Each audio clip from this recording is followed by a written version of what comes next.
multiplication of fractions. 5 by 6 into 6 by 7. So directly we'll multiply 5 6 are 30, 6 7 are 42. ಹಾಗೇನು ಬಿಡ್ಬೋದು or lowest terms cancellation ಮಾಡ್ಬೋದು. Next 2 by 3 into 4 by 5. Straight away multiplication. 2 4s are 8, 3 5s are 15. Next 1 by 2 into 4 by 3 into 6 by 9. ಇದು ಇಲ್ಲಿಲ್ಲೇ cancel ಮಾಡ್ಬೋದು. ಈ ಥರನೂ ಒಂದು sum.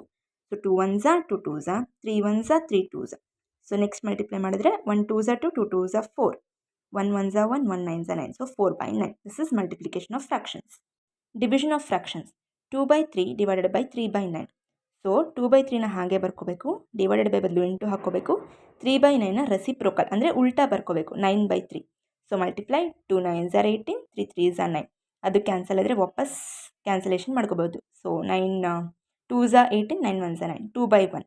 So if denominator is 1, the answer is a number itself. So 2.